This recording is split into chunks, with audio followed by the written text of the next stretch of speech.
যাবেন। তাহলে প্রেম বিষয়বস্তুটা কি?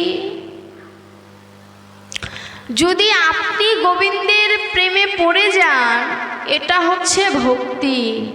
আর গোবিন্দ যদি ভক্তের প্রেমে পড়ে যায়, এটা হচ্ছে ভগবানের শক্তি।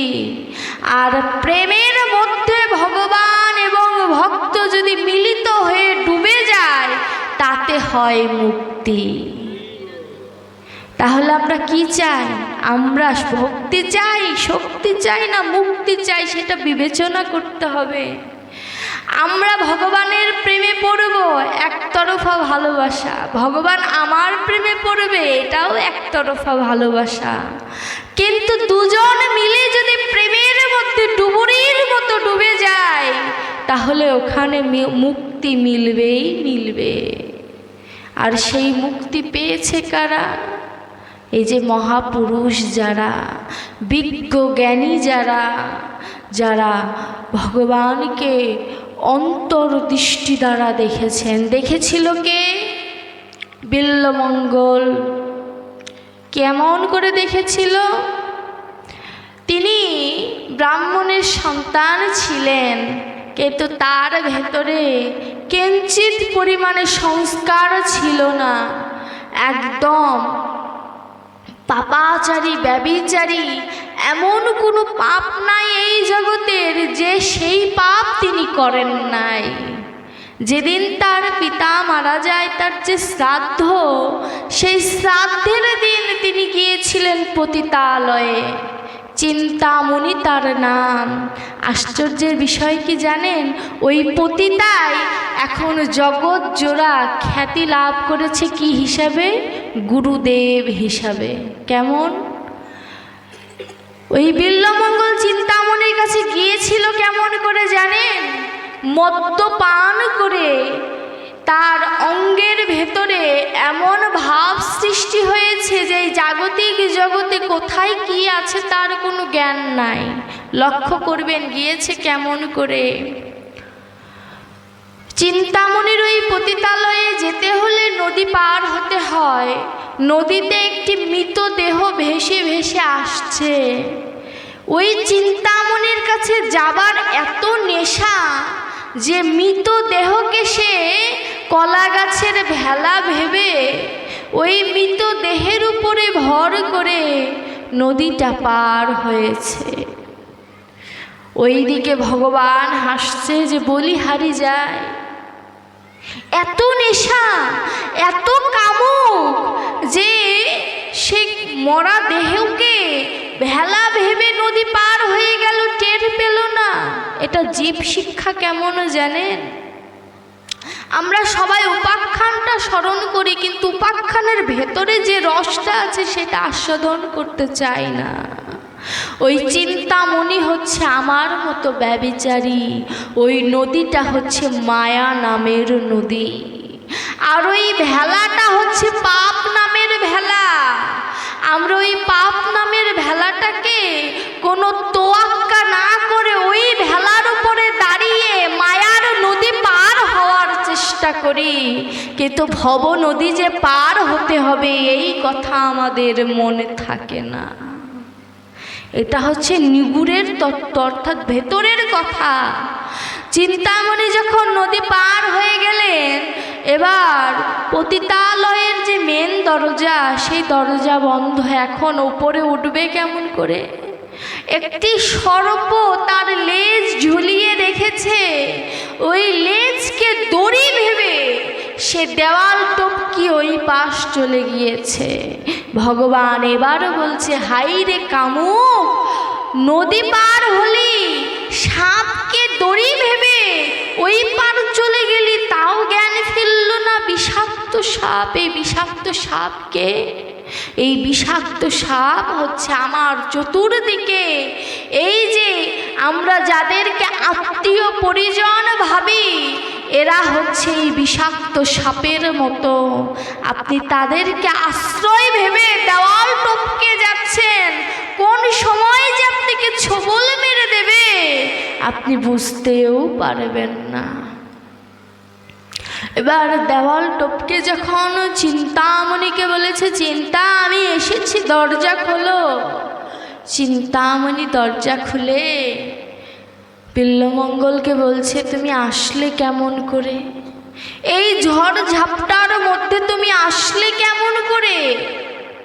সে বলছে, আমি তোমাকে এত ভালোবাসি, এই ঝড় ঝাপটা আমাকে দূরে রাখতে পারেনি।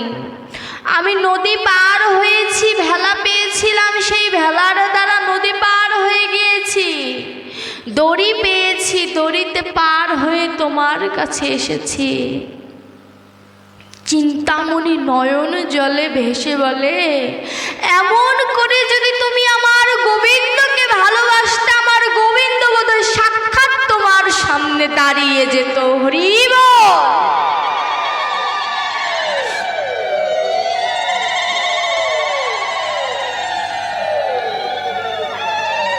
বলছে, এমন করে তুমি যদি আমার প্রাণনাথকে ভালোবাসতে, আমার প্রাণনাথ দূরে থাকতে পারতো না। তুমি চলে যাও, এই মুহূর্তে তুমি আমার সামনে থেকে চলে যাও। আমি তোমার মুখ আর দেখতে চাই না। আমি পতিতা হতে পারি, কিন্তু এত কামুক আমি কোনোদিন দেখি নাই।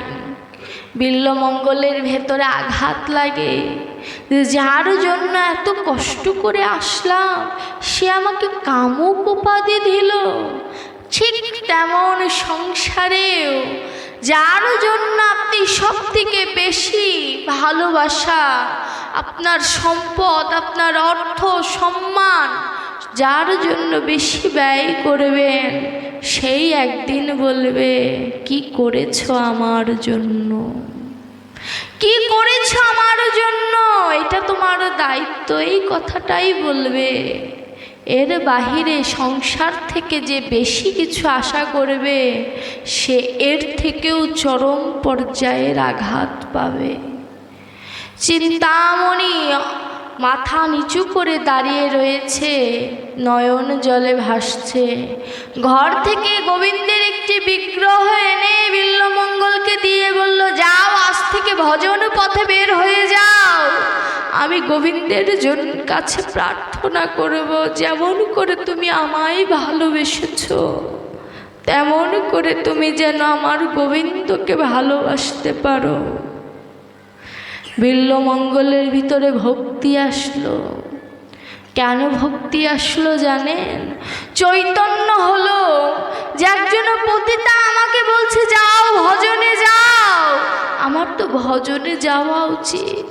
চিন্তামণি বিল্বমঙ্গলকে বললেন, হাত ধরে বলছে, তুমি আমায় ভালোবাসো তো? তুমি যেদিন গোবিন্দর দর্শন পাবে, এই চিন্তামণির কথা কিন্তু তুমি ভুলে যেও না। এই চিন্তামণির গতি তুমি করে দিও, কারণ তুমি ছাড়া তো এই পাপিষ্ঠ দেহের কোনো গতি হবে না। সেদিন তুমি আমার গতি করে দিও। চিন্তামণির কথা শুনে বিল্বমঙ্গল চলে গেলেন নদীর ঘাটের ওখানে। নদীর ঘাটে বসে বসে ভাব নয়নে কাঁদছে আর বলছে, সারা জীবন কি করলাম। এক রমণী ওই ঘাটে জল নিতে এসেছে। ওই রমণীর দিকে অনেকক্ষণ ধরে আমার বিল্বমঙ্গল যে তাকিয়ে আছে আর বলছে, কি সুন্দর। যখন এই কথাটা বলেছে না, কি সুন্দর, মনকে নিজে সান্ত্বনা দিচ্ছে, ওরে মন, সুন্দর কেন বলেছি জানিস? যেই সুন্দরের সৃষ্টি করেছে সেই সুন্দর না জানি কত সুন্দর। বলছে, যে আমাকে সৃষ্টি করেছে এত সুন্দর করে, যে ওই রমণীটাকে এত সুন্দর করে সৃষ্টি করেছে, সে না জানি কত সুন্দর। ওই রমণীকে বলছে, মা এদিকে আসো। আসলো, বলছে, মা তোমার কাছে আমি একটি জিনিস চাইবো, তুমি আমায় দেবে? বলছে, কি? তোমার ওই চুলের রূপোর কাঁটাটা তুমি আমায় দেবে? দিয়ে দিলেন।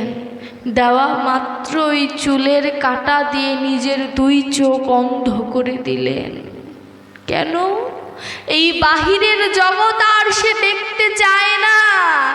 আমরাও অন্ধ হয়ে যেতে চাই কোন দিন, যেদিন এই সংসার থেকে এমন বড় বড় আঘাত পেতে পেতে যখন শরীরের ক্লান্তি ভাব চলে আসে, তখন আমরাও ভগবানকে প্রার্থনা করি, দয়াময় এই চোখ দুটো অন্ধ করে দাও, এই সংসারের এই মোহ মায়া আর দেখতে চাই না।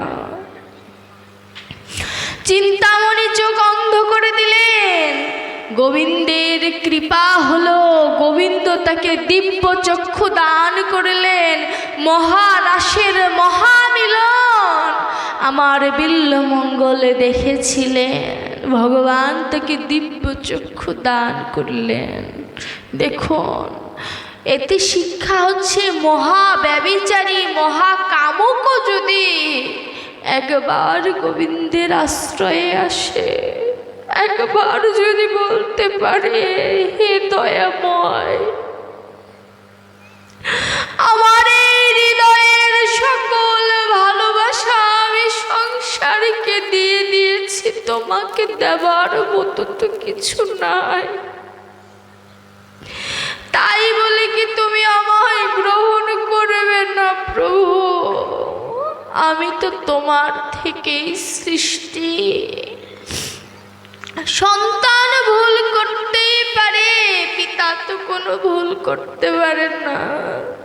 ওই বিল্বমঙ্গলের চেয়েও আমি বেশি ব্যভিচারী পাপাচারী।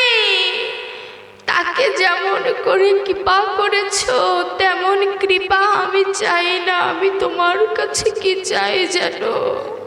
আমি যেন জন্ম জন্মান্তর ওই ভক্তের চরণের ধুলা মাথায় দিতে পারি। এই আশীর্বাদ আমায় করো প্রভু, আর কিছু চাই না তোমার কাছে, আর কিছু চাই না। ভগবানকে পেতে গেলে আর কিছু প্রয়োজন হয় না। চিন্তামণি জীবকে শিখিয়ে দিল যে ভগবানকে যদি ডাকতে হয় মোহ মায়া শূন্য হয়ে, ভগবানকে সর্বস্ব তার চরণে সমর্পণ করে যদি কোনো ভক্ত একবার বলে, প্রভু আমি তোমার হলাম, কৃপা করে আমায় গ্রহণ করো, আমার ভগবান আর দূরে থাকতে পারে না। আমার ভগবান তো ভক্তবৎসল, ভক্তের জন্য আমার ভগবান তার রাজ বৈভব সকল কিছু বিকিয়ে দিতে পারে। দয়ালুং শরণং ব্রজে, তার মতো দয়ালু এই বিশ্ব ব্রহ্মাণ্ডে আর একজনা নাই। তাকে যদি কেউ ভালোবাসার মতো ভালোবাসতে পারে, আমার ভগবান কি আর দূরে থাকতে পারে? ভগবান দূরে থাকতে পারে না। আমরা ভগবানকে সেবা দেই না, নিত্য সেবা দেই ভগবানকে, সেবা দেই। সেবা কেমন করে দিতে হবে? কোনোদিন প্রশ্ন করেছি যে আমিও সেবা দেই, মা যশোদাও সেবা দেয়, তারটা নিল আমারটা নেয় না কেন? রাধারানীও ভগবানকে ভালোবাসে, রাধারানীও তাকে স্বপ্নে গোবিন্দ দর্শন করে।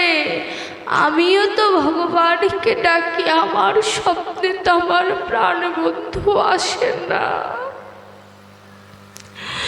আমার রাধারানী গোবিন্দের জন্য নয়ন জলে কাঁদে আর বলে, প্রভু কবে তোমার দর্শন পাবো? যে কিনা গোবিন্দের প্রিয়সী, সর্বদা গোবিন্দের বামে থাকে, সেও কাঁদে। আর কতদিন আমার গোবিন্দকে আমি দর্শন করি না, আমার ভেতরে তো এই প্রেম ভাবটা আসে না। ভক্তি ভাবটা তো আসে না, আমি তো গোবিন্দের জন্য কাঁদতে পারি না। যদি বলি এগুলো তো দাপরের কথা, ত্রেতার কথা, তখন ভক্ত ছিল, তারা পেরেছে, আমাদের সম্ভব না। ভগবান বলছে সম্ভব। কে সম্ভব করেছিল? প্রেমজি নামের এক ভক্ত ছিলেন, তিনি সম্ভব করে দেখিয়েছিলেন। কেমন জানেন? প্রেমজি আমার শ্রীনাথের বিগ্রহের সেবা করতেন। আমরা ভগবানকে স্নান করাই না, শ্রীনাথজিকেও প্রেমজি স্নান করাতো। কেমন করে? যমুনার জল বড্ড প্রিয় আমার ভগবানের, তাই শ্রীনাথজি করতেন কি, শ্রীনাথের জন্য প্রেমজি প্রতিদিন একদম ব্রহ্ম মুহূর্তে যমুনা থেকে জল এনে শ্রীনাথজিকে স্নান করাতেন। কেন? ভাবটা কি তার, যে যমুনার জলে যদি আমার শ্রীনাথকে স্নান করানো যায়, আমার শ্রীনাথ আনন্দিত হবে।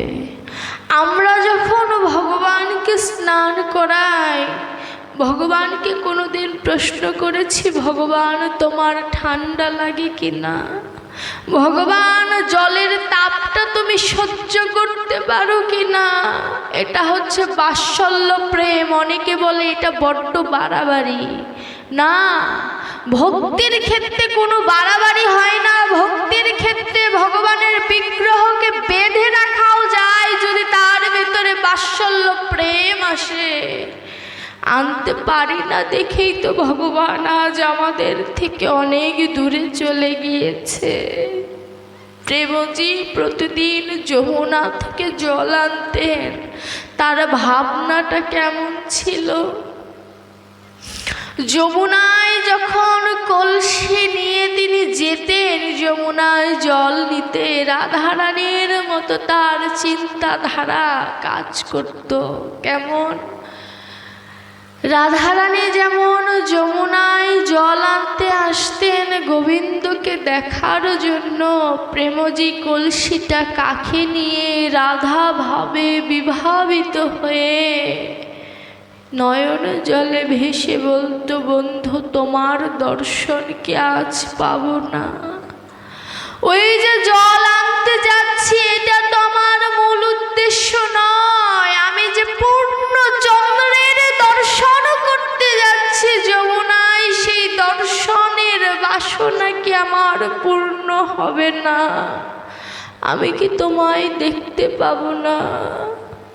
আমি কলসিতে জল আনতে যাচ্ছি না, আমি আমার নয়ন কুম্ভে জল আনতে যাচ্ছি। কুম্ভ মানে কি? কলসি। নয়ন কি?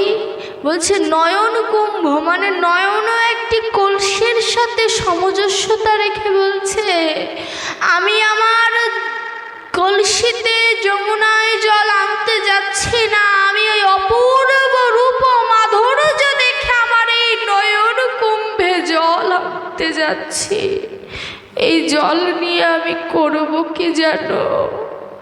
এই আমার এই নয়ন কুম্ভের জল দিয়ে আমার শ্রীনাথের চরণ দুটো আমার বুকে জড়িয়ে আমি নয়ন জলে তার চরণ ধোয়াই দেব। এমন করে কোনোদিন ভগবানের চরণে মন বাসনা ব্যক্ত করতে পেরেছি? হে দয়াময়, তোমার চরণ ধৌত করে দেব এমন বাসনা হৃদয়ে জেগেছে, জাগাতে পারি নাই। কি হলো? আমার প্রেমজি যমুনাতে যেয়ে যমুনার জলে দেখবেন মায়েরা আগে যখন জল নিত নদীতে দুটো নাড়া দিত। কেন? যাতে ময়লা আবর্জনাগুলো দূর হয়ে যায়। প্রেমজি বলছে আমার হৃদয়ে মাঝেতে একটি যমুনা আছে, সেই যমুনায় মায়া নামক আবর্জনায় পরিপূর্ণ হয়ে গিয়েছে। কোনোদিন ভক্তির দ্বারা তো কোনোদিন তরঙ্গ সৃষ্টি করে মায়া দূরীভূত হয়ে যায়। রাধা ভাবে নীলা দর্শন তো, যমুনায় নেমেছে জল ভরার জন্য। রাধারানী যেমন রূপ অনুরাগের সময় যমুনায় জল ভরতে গিয়ে যমুনাতে গোবিন্দের মূর্তি দর্শন করে, এতটা হৃদয়ে ভাব সঞ্চার হয় যে যমুনার উপরে প্রতিচ্ছবি পড়েছে এটা তার মনে নাই। কি বলছে? সে ভাবাবেশে যমুনায় নেমে ওই যমুনার উপরের যে কৃষ্ণ, সেই কৃষ্ণ ধরতে যায়। বলছে পুন জলে ঢেউ দিতে বিম্ব উঠে আচম্বিতে। বিম্ব মানে বুদবুদ। যখন জলের মধ্যে গোবিন্দ ধরতে গিয়েছে, বুদবুদের মধ্যে গোবিন্দের প্রতিচ্ছবি ফুটে উঠেছে। রাধারানী বলছে আমার যমুনার কি সৌভাগ্য, একই বুকে কত কৃষ্ণ ধরে, আমি যদি রাধা না হয়ে যমুনা হতে পারতাম। এই চিন্তাগুলো কোনোদিন ভেতরে এসেছে যে আমার এই মানব জন্মটা না হয়ে যদি যমুনার এক বিন্দু জল হয়ে আমারও জন্ম হতো, অন্তত গোবিন্দের সংস্পর্শ না পেলেও ভক্তের অঙ্গ সংস্পর্শ তো পেতাম। এই জ্ঞানগুলো যেদিন ভেতরে সঞ্চার হবে সেদিন গোবিন্দের কৃপা হলেও হতে পারে। আমার রাধারানীর ভাবাবেশে প্রেমজি যমুনায় জল নিয়েছে, জল নিয়ে রওনা হচ্ছে আর বলছে যমুনা থেকে জল নিয়ে বাড়ি চলে এসেছি, কিন্তু যেদিন বৈতরণীর ঘাটে দাঁড়াবো সেদিন তার জল নেওয়া হবে না। সেই দিন কি করব? সেই দিন আমার গতিটা কি হবে? ওই বৈতরণীর ঘাটে যেয়ে আমার ভগবানকে, আমার শ্রীনাথজিকে আমি কি দেব? আমার তো দেবার মতো কিছু নাই। এই ভেবে প্রেমজি প্রতিদিন নয়ন জলে কাঁদে। বলছে যাওয়া আসার মধ্যে থাকলে ভালোবাসার সৃষ্টি হয়। প্রতিদিন যাওয়া আসা করতে করতে শ্রীনাথজি চতুরের শিরোমণি, তিনি ভাবছে ভক্তকে পরীক্ষা করবে কতটা পক্ত হয়েছে। আমার গুরুদেব বলেন, আমার যিনি ভাগবতের গোসাই, তিনি বলেছেন যত ব্যক্ত তত ত্যক্ত, যত গুপ্ত তত পোক্ত। অর্থাৎ যত ব্যক্ত করবেন ভজনের বিষয়, গোবিন্দের কাছে আপনি তেতো স্বভাবের হয়ে যাবেন। গোবিন্দ পছন্দ করে না কোনো ভক্ত তার ভজনটাকে সবার সামনে উপস্থাপন করুক। আবার বলছে যত গুপ্ত মানে গোপন করে যত রাখবেন, ভালোবাসা গোবিন্দের সাথে যে আপনার ভালোবাসার বিষয়বস্তু যত গোপন করে রাখবেন তত পোক্ত অর্থাৎ শক্ত হয়ে থাকবে। এই বন্ধন জন্ম জন্মান্তরে কোনোদিন ছেদন হবে না। তা আমার প্রেমজি কি করেছে? প্রতিদিন নয়ন জলে ভেসে ভেসে যমুনায় যেতেন আসতেন। একদিন শ্রীনাথজি মহা প্রলয় সৃষ্টি করলেন। কেমন? অনেক ঘূর্ণিঝড়ের মতো এমন বাতাস সৃষ্টি করেছেন। তখনকার সময় তো তারা গুণে সময় পরিমাপ করত। এমনভাবে তিনি ঘূর্ণিঝড়ের সৃষ্টি করেছে যে রাত হয়েছে না সকাল হয়েছে কিচ্ছু বোঝা যায় না। প্রেমজির মনে চিন্তা যে আজকে যদি আমি ব্রহ্ম মুহূর্তে যমুনার থেকে জল না আনি, আমার শ্রীনাথজির স্নান করানো হবে না। কিন্তু তিনি আকাশের দিকে তাকিয়ে বুঝতে পারছে না যে সময় কত হয়েছে। যেন অন্তর থেকে তারে বলছে বেলা বেশি নাই, বেলা যে বয়ে যা। অন্তর থেকে কে যেন প্রেমজিকে বলছে। আর ভাবুক অদূরে দাঁড়িয়ে বলছে প্রেমজি এ কথা তোমাকে তোমার অন্তরে বলছে না গো, এ কথা জগৎবাসীকে বলছে। ওরে বেলা যে নাই, বেলা যে বয়ে যায়, আমার এই আয়ু বেলাটা বয়ে যাচ্ছে। কখন জানি পশ্চিম আকাশে অস্ত চলে যাবে। সময় গুনছে, গুনতে গুনতে কখন শেষ হয়ে যাবে, কার বেলা কখন কেউ বলতে পারবে না। প্রেমজি চিন্তা করছে সকাল হোক আর রাত হোক, আমি এখনই যমুনাতে যাব জল আনার জন্য। বাহিরে দরজা খুলে দেখে এমন বাতাস, হাঁটার কোনো উপায় নাই। আমাবস্যার মতো ঘন অন্ধকার, এমন বাতাস চলছে মশাল জ্বালিয়ে যাওয়াও সম্ভব নয়। ওই ঘন ঘন বাতাসকে প্রেমজি বলছে, ওরে বাতাস, তোর থেকেও কঠিন বাতাস আমার হৃদয় মাঝে ঘন ঘন বর্ষণ হচ্ছে। সেই বাতাসকে কাবু করতে পারি নাই। কোন বাতাস? ষড়রিপু যে আমার হৃদয়ে যে ঘন ঘন মোহমায়ার বাতাস করছে, এই বাতাস থেকে তো নিজেকে উদ্ধার করতে পারি নাই। অন্তত মায়ার জগতের বাতাসে একটু লড়াই করি। গোবিন্দের নাম নিয়ে বলছে, তোমার নাম নিয়ে ঘরের বাহির হলাম, বন্ধু তুমি যা করো হে। গোবিন্দের চরণে আত্মনিবেদন করে ঘর থেকে রওনা হলেন।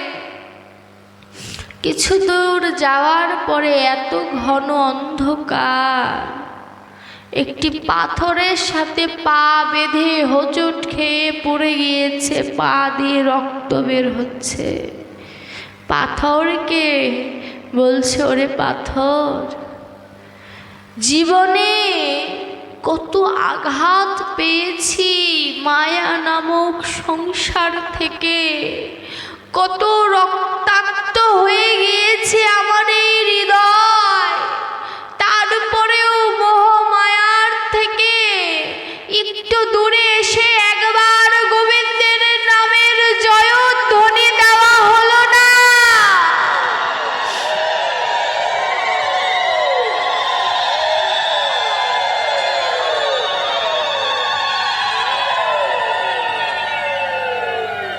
একবার জয়ধ্বনি দেওয়া হলো না।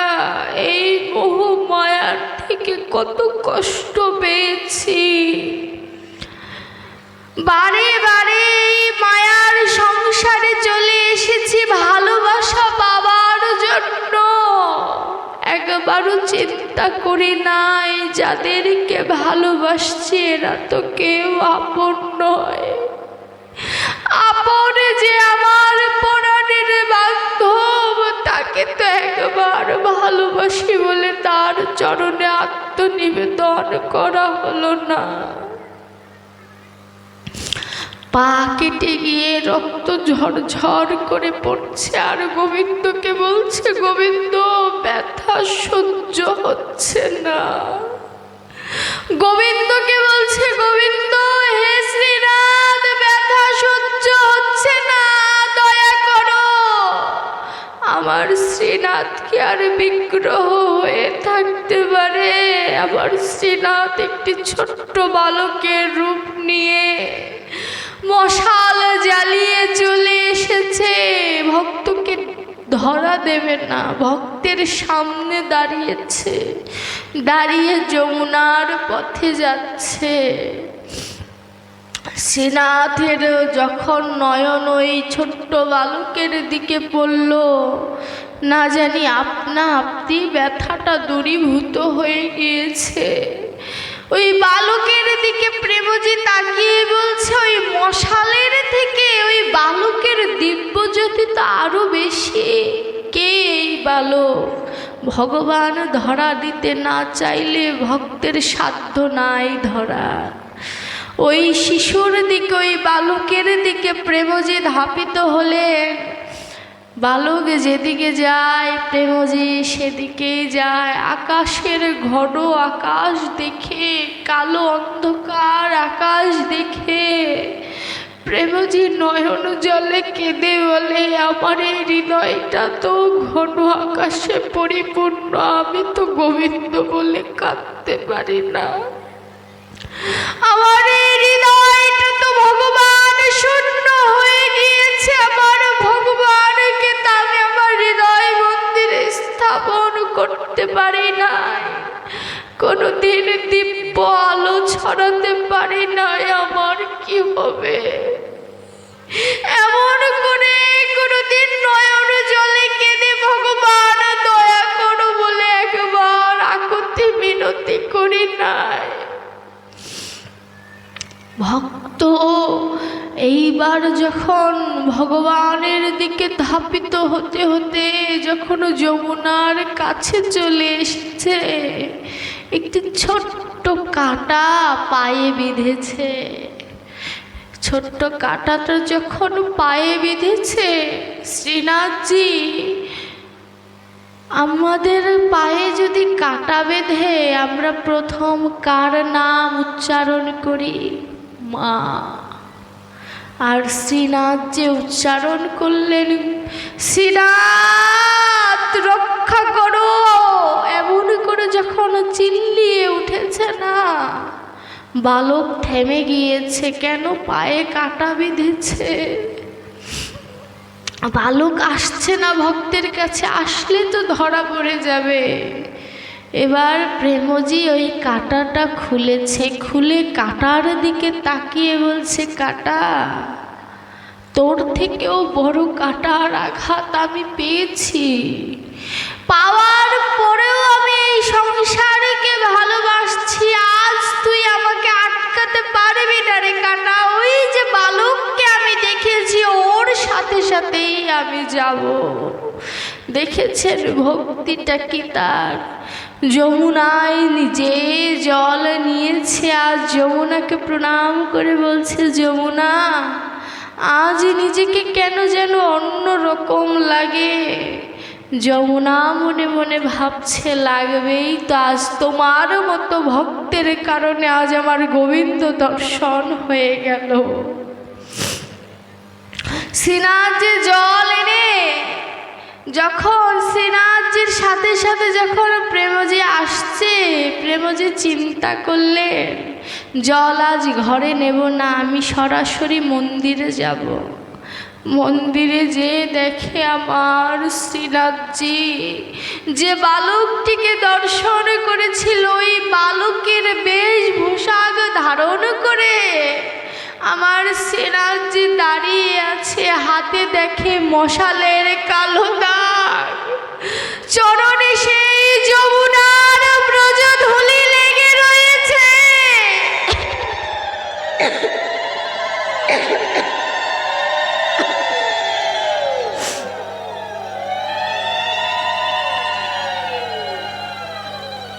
চরণে তার যমুনার ওই পলিকণা মাটি লেগে রয়েছে। আমার প্রেমজি বলছে, ভগবান, তুমি যখন আসবে সিদ্ধান্ত নিয়েছে, ওই যমুনায় কেন এলে? ওই বৈতরণীর ঘাটের পথ আমাকে দেখাতে আসতে পারলে না?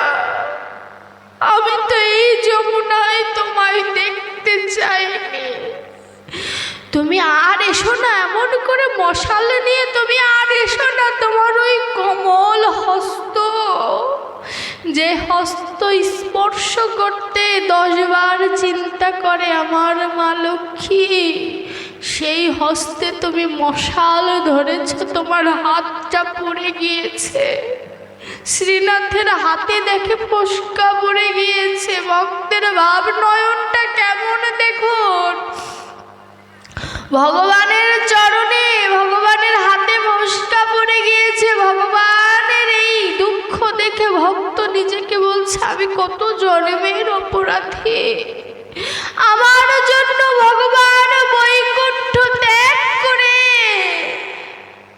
তিনি এসেছেন মশাল নিয়ে শ্রীনাথজিরা আজ আর ওই যমুনার জলে স্নান করানো হলো না কেন জানো?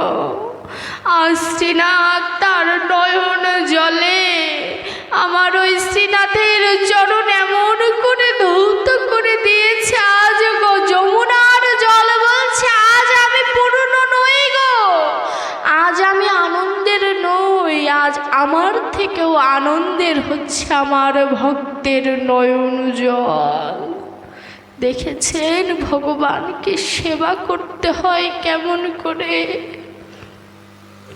ভগবানকে সেবা করতে হবে এমন করে ভগবান যেন দূরে না থাকতে পারে। ভগবান তো ভক্তের ভালোবাসাটুকুই চায়, ভক্তের মনটা চায়। জামাই তুমি তোমার মনটা দান করো, বিনিময়ে আমি তোমার সর্বস্ব দান করে দেব। ভগবান বলছে আমি আমার সব দান করে দেব। কেন? কারণ ভগবান তার ভক্তকে ভালোবাসে, এমনভাবে তার ভক্তকে তিনি ভালোবাসে যে ভক্ত তাকে ভুলে গেলেও ভগবান তাকে ভোলে না। আমার গোবিন্দ যেদিন বৃন্দাবন ত্যাগ করে মথুরায় যাবে, সবার কাছে অনুমতি নিয়েছে যাবার জন্য। ললিতা সখী জিজ্ঞাসা করল, তুমি কি রাধারানীর কাছ থেকে অনুমতি নিয়েছ? কারোর সাহস নাই রাধারানীকে বলবে চলে যাব। রাধারানীর কাছে যেয়ে গোবিন্দ বলছে, রাধে আমায় বিদায় দাও। আমার রাধারানী বলেছিল যাকে এক পলক না দেখলে মনে হয় কত বর্ষ দেখি না, তাকে আমি বিদায় দেব কেমন করে?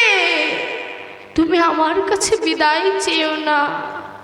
রাধারানী বলেছিল তুমি আমার কাছ থেকে যেহেতু বিদায় নেবে, তুমি বিনিময়ে আমাকে মৃত্যু দান করো।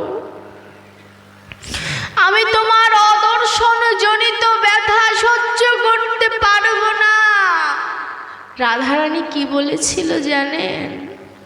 উপসংহারে যদি বিচ্ছেদে লেগবে, সূচনাটা কেন এত মধুর করেছিলে? কথাটা কি বললেন? একটা রচনা লিখতে গেলে তার প্রথমে থাকে ভূমিকা, শেষে থাকে উপসংহার।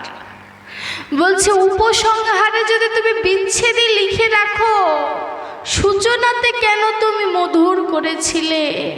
আমি যখন আসলাম এই পৃথিবীতে, যখন আমায় আমার পিতা ভানু পদ্মফুলের থেকে নিয়ে আমাকে যখন রাখলেন, সবাই তো ভেবেছিল রাধারানী অন্ধ।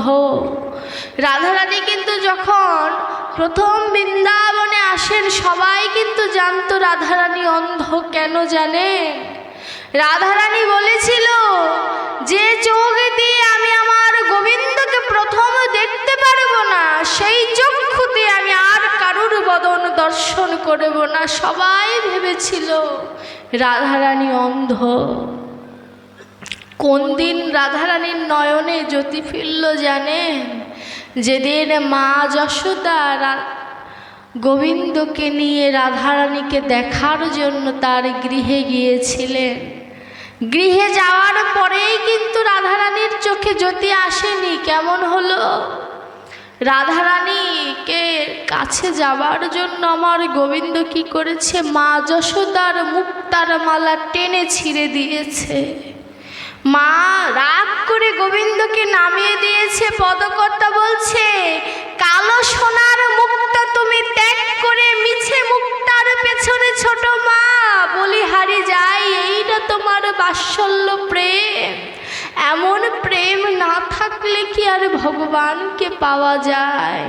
যখনই ছেড়ে দিয়েছে আমার গোবিন্দ রাধারানীকে স্পর্শ করে বলছে, সখী নয়ন খোলো, নয়ন মেলে দেখো আমি এসেছি। যখনই কণ্ঠে গোবিন্দের মধুর মিষ্ট কণ্ঠ গিয়েছে, তখন রাধারানী নয়ন খুলে আমার গোবিন্দকে সর্বপ্রথম দেখে।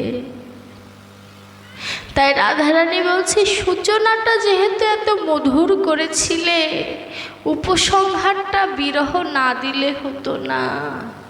রাধারানী বললেন, এটাই তো নিয়ম, এটাই তো ভালোবাসার নিয়ম। বিরহ না থাকলে সেই প্রেমের পূর্ণতা হয় না। তুমি আমায় বিদায় দাও। রাধারানী যখন অক্রূর রথ নিয়ে গোবিন্দকে নিয়ে যাবে, রাধারানী রথের নিচে দেহটা পেতে দিয়ে বলেছিল, এই দেহের উপর দিয়ে রথটা চালিয়ে যাও, আমি আমার বধূকে যেতে দেব না। রাধারানীকে সান্ত্বনা দিয়েছিল, যেতে দাও, আজ যে কাল চলে আসব ওই কাল আজও হয়নি। পদকর্তা কি বললেন জানেন? এই বুঝি রায় আমার মরে গেল। কেন বলছে? গোবিন্দ যখন চলে যায়, গোবিন্দের বদন যখন আর দর্শন হয় না, পদকর্তা বলছে, এই বুঝি রায় আমার মোলো মোলো, মোলো অর্থাৎ ব্রজবলী ভাষা, এই বুঝি রায় আমার মোলো মোলো, অন্তর তার বিষাদে জ্বলিত হলো। শ্বাস চলে না, কেউ দেয় তার চোখে তুলসী পাতা, কেউ দেয় তার করণমূলে হরিকথা। আজ বুঝি বৃন্দাবনের ভানু আজ অস্ত চলল। বলছে আজ বৃন্দাবনের ভানু বলতে রাধারানীকে সূর্যের সাথে তুলনা করে বলছে, আজ বুঝি আমার বৃন্দাবনের সূর্য বোধহয় অস্ত চলে যায়। রাধারানীকে দেখে পদকর্তা বলেছে, ভক্তগণ দেখে নাও গোবিন্দকে কেমন করে ভালোবাসলে গোবিন্দকে পাওয়া যায়। একবার প্রেমানন্দে রাধে রাধে জয়ধ্বনি দাও।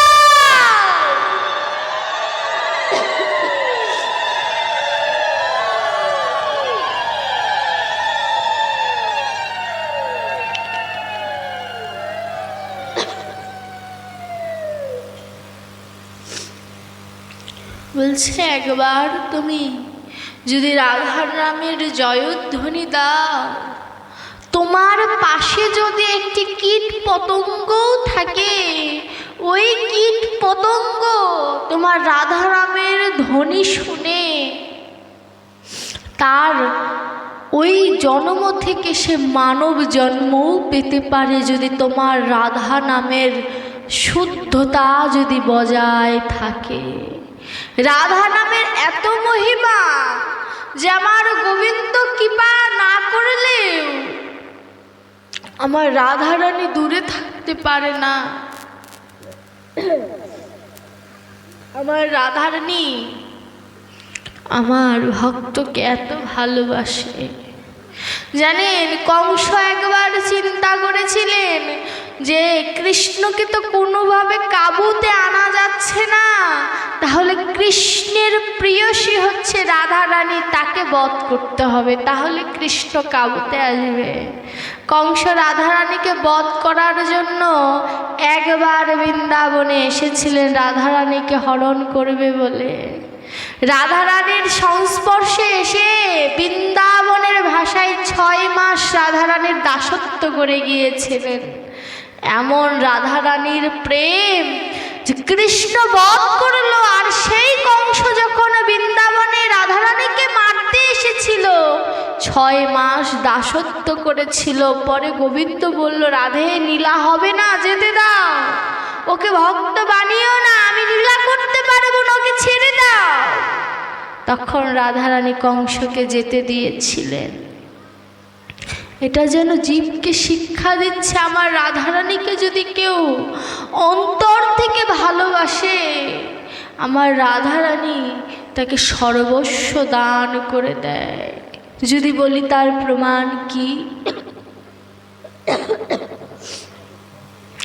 রাধারানী তার সখীদের নিয়ে কৃষ্ণ কথা আলাপ করছে।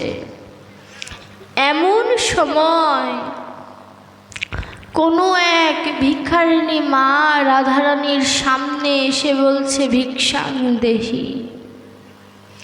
ললিতা বিশাখা সখী রেগে গিয়েছে যে কৃষ্ণ আলাপন যখন করা হয় তখন সেখানে অন্য কারোর প্রবেশ নিষেধ।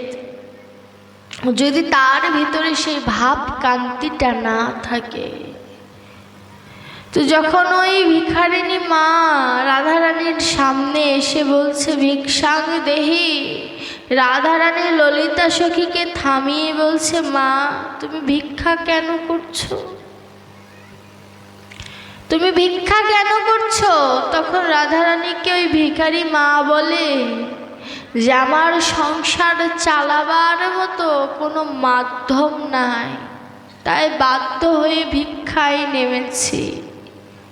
তখন রাধারানী মাকে জিজ্ঞাসা করে মা সংসার চালাবার জন্য ভিক্ষায় নেমেছো ভালো কথা, ভব পার ঘাট পার হওয়ার জন্য ভিক্ষায় নেমেছো তো? কথাটা কিন্তু অনেক মূল্যবান। ভবঘাট অর্থাৎ বৈতরণীর ঘাট পার হবার জন্য ভিক্ষায় নামতে হয়, নেমেছে তো? ভিখারিণী মা বললেন আমি বুঝতে পারিনি তুমি কি বোঝাতে চাচ্ছ। বলছে ইহ জগতে ভিক্ষা করলে তুমি তন্দুল পাবে অর্থাৎ চাউল পাবে, সেটা রন্ধন করলে তোমার সেবা হবে।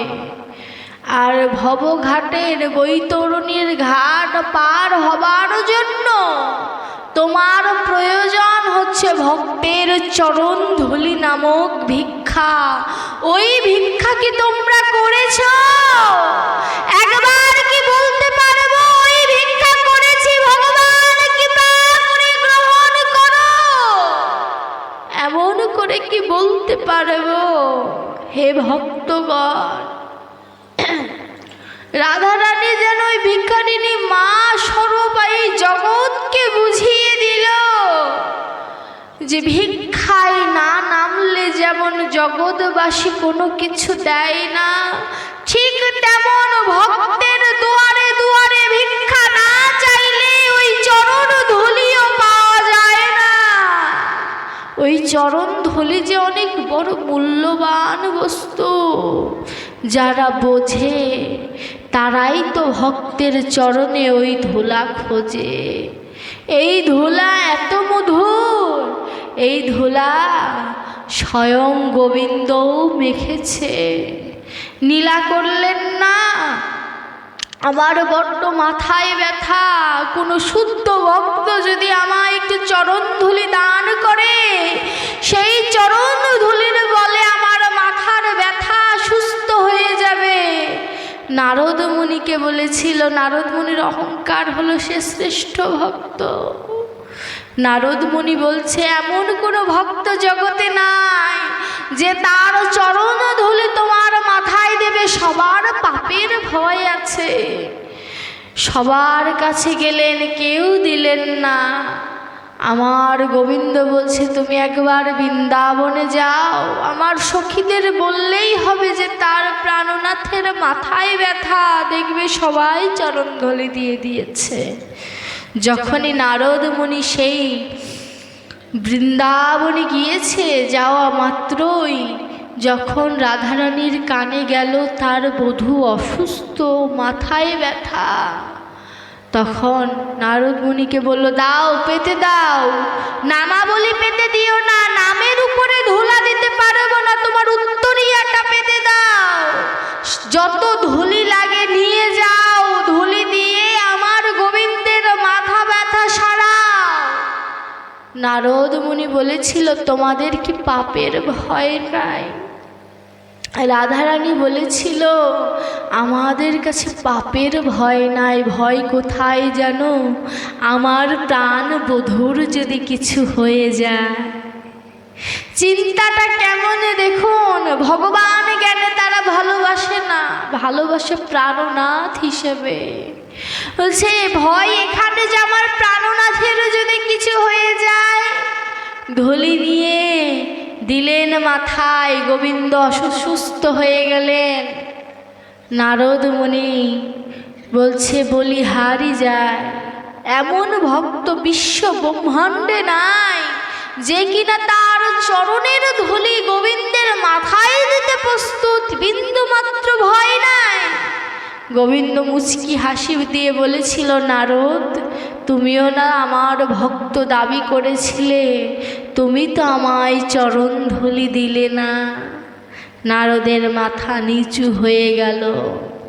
নারদ নিজ মুখে স্বীকার করলেন, বিশ্ব ব্রহ্মাণ্ডে যত রকমের ভক্ত আছে সবাই বৃন্দাবনের সখীদের কাছে পরাজিত, হার মেনেছে। তাদের ভালোবাসা এত উচ্চ মার্গের। তারা বলে বৃন্দাবনে দুই প্রকার সখী আছে, একটি চন্দ্রাবলীর পক্ষ, আরেকটি হচ্ছে আমার রাধা রানীর পক্ষ। রাধা রানীর ভালোবাসাটা কেমন? রাধা রানীর ভালোবাসাটা ডক্টর মহানামব্রতজি মধুর সাথে তুলনা করলেন। মধু আপনা আপনি খাওয়া যায়, মধুর জন্য কোনো বাড়তি কোনো কিছুর প্রয়োজন হয় না। মধু আপনি হাতে নিয়ে খেতে পারবেন। ঘি কি খেতে পারবেন হাতে নিয়ে? সেটার সাথে একটা আলু, একটি মরিচ, অনেক কিছুর আশ্রয় নিতে হয়। কিন্তু মধু যদি আপনার হাতে দেয়, মধু কিন্তু এমনিই খেতে পারবেন। তো তুলনা দিয়েছে, রাধারানী হচ্ছে মধুর মতো, আর চন্দ্রাবলী হচ্ছে ঘিত, অর্থাৎ ঘিয়ের সমতুল্য। কেমন? রাধারানী বলতেন, আমি দুঃখে থাকি সমস্যা নাই, কষ্টে যেন আমার বধূ না থাকে। বধূর যদি কোনো কষ্ট লেখে রাখে বিধি, সেই কষ্টটা যেন আমি পাই, আমার বধূ যেন ভালো থাকে। আর চন্দ্রাবলীর ভাবনাটা এমন ছিল, আমার বধূর যা মন চাই তাই হয়ে যায়, কিন্তু বধূ আমার থাকবে, আর কারোর হতে পারবে না। তো বলছে ডক্টর মহানামব্রতজি বলছে, ভক্ত যদি হতে হয় রাধা রানীর স্বভাবে হও, আর ভক্ত হওয়ার আগে চন্দ্রাবলী স্বভাবটা ধারণ করো। কেমন? ভগবানকে পেতে হবে, এই স্বভাব কিঞ্চিত যদি ভেতরে না থাকে তবেও গোবিন্দ পাওয়া সম্ভব নয়।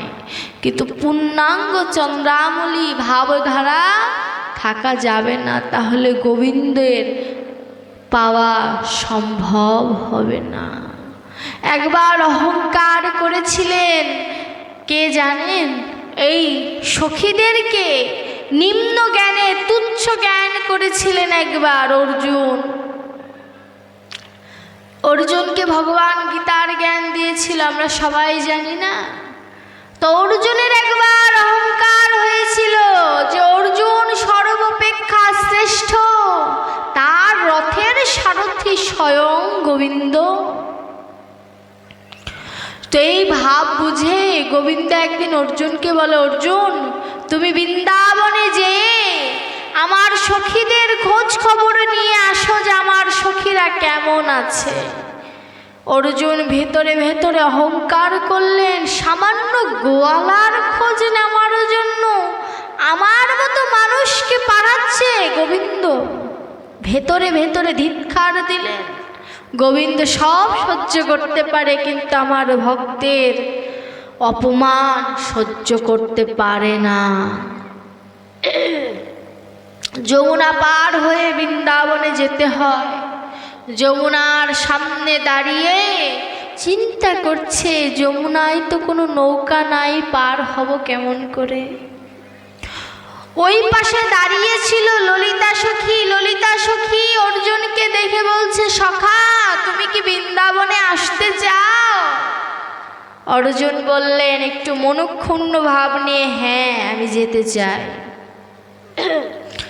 বলছে, এই বৃন্দাবন বড় মজার ঠাই, এই বৃন্দাবনে আসতে গেলে নৌকার প্রয়োজন হয় না। তুমি চোখ বন্ধ করে রাধে রাধে বলো, একবার রাধারানীর চরণে আত্মনিবেদন করে দাও, রাধে রাধে, হরি বল।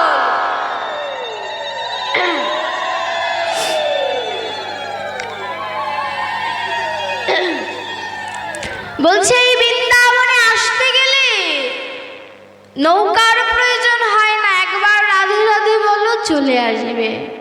অর্জুন বলছে, একবার বলেই দেখি না। আপনাদের মতো অর্জুনও খেলা করে, আপনারা তো শুদ্ধ ভক্তি নিয়ে বলেছেন, আর অর্জুন বলেছে খেলা করে। সামান্য গোয়ালার নাম নিয়ে যদি যমুনা পার হওয়া যায়, হলাম নাই, তাতে কি হয়েছে? দেখুন, এখনো মনের ভেতরে শুদ্ধ ভক্তি আসেনি। চোখ বন্ধ করে এই পাশে চলে এসেছে। ললিতা সখীর সামনে যখন দাঁড়ালেন, ললিতা সখীর সামনে দাঁড়িয়ে অর্জুন মনে মনে ভাবছে, ওই রাধারানীর জন্য সে যমুনা পার হয়নি, ভগবান তার রথের সারথি, তার ভেতরে যোগ্যতা আছে বলে সে বৃন্দাবনে এসেছে। একবার জানিয়ে রাখি হে ভক্তগণ, এই বৃন্দাবনে কেউ কারুর যোগ্যতায় আসতে পারে না। গোবিন্দের কৃপা না হলেও চলে, কিন্তু রাধারানীর কৃপা যদি না হয়, এই বৃন্দাবনে গোবিন্দেরও সাধ্য নাই আসার। ভক্ত তো দূরের কথা, গোবিন্দেরও সাধ্য নাই। এই বৃন্দাবনের একমাত্র রানী বলুন, প্রিয়সী বলুন, সেটা হচ্ছে রাধারানী। যখন অর্জুন ভেতরে অহংকার স্থাপন করে, ললিতা সখী বুঝতে পারলেন অর্জুনের ভিতরে অহংকারের উদয় হয়েছে। ললিতা সখী অর্জুনকে বলল, অর্জুন, এবার আর সখা বলেনি কেন? কারণ সখার মর্যাদা রাখতে পারেনি অর্জুন। যখনই অর্জুন বলে উঠেছে না, অর্জুন ক্রোধান্বিত হয়ে গেছে। এত বড় সাহস, একটা সামান্য গোয়ালা আমাকে অর্জুন বলে সম্বোধন করে। ললিতা সখী বলেছিল, তোমার নামটা সুন্দর, তোমার ভেতরের স্বভাবটা যেদিন সুন্দর হবে, সেই দিন তুমি বৃন্দাবনের আসার যোগ্য হবে। একবার তুমি চোখটা বন্ধ করো। যখনই চোখের পলক পড়েছে, পড়া মাত্রই দেখি সে ওই যমুনার ওই পার চলে গিয়েছে। দেখবে, মায়া আমাদের গ্রাস করার পরে, মায়া যখন আমাকে কষ্ট দেয়, আমাদেরকে কষ্ট দেয়, তখন আমাদের চৈতন্য হয়। তো অর্জুন যখন আবার ওই পাশে চলে গিয়েছে, অর্জুনের তখন ভেতরে চৈতন্য ফিরে এসেছে। হাই হাই, কি করলাম? বৃন্দাবনে এসে রাধারানীর দর্শন পেলাম না, বৃন্দাবনে যে বৃন্দাবনের মাটিকে একবার প্রণাম করতে পারলাম না। ধিক ধিক, নিজেকে ধিক জানাচ্ছে। তখন ললিতা সখীকে বলছে, ও ললিতা সখী, আমাকে আরেকবার কৃপা করো, আমি আরেকবার রাধারানীর নাম স্মরণ করে আমাকে যেতে দাও। বলছে, তুমি 100 কোটি বারও যদি রাধা নামে স্মরণ করো, এই জন্মে আর বৃন্দাবন দর্শন তোমার হবে না, কারণ তুমি ভক্তকে অপমান করেছ। অর্জুন হাত জোর করে বলছে, আমার কি কোনোদিন বৃন্দাবন দর্শন হবে না? ললিতা সখী বললেন, আগত কলিযুগে রাধা কৃষ্ণের মিলিত তনু হবে আমার গৌর, আর আমি তুমি মিলিত হয়ে হব নিত্যানন্দ। নিত্যানন্দ বলছি নামানন্দ রায়, নামানন্দ রায় হব আমি, তুমি মিলিত তনু হব রামানন্দ রায়। গৌরকে প্রথম দর্শন করেছিল কে জানেন? কৃষ্ণ ভাবাবেশে প্রথম কে দর্শন করেছিল? রামানন্দ রায়। 3.5 জন ভক্তর মধ্যে একজন হচ্ছে রামানন্দ রায়, যিনি কিনা আমার গোবিন্দকে ওই গৌরের মাঝে সর্বপ্রথম দর্শন করেছিলেন।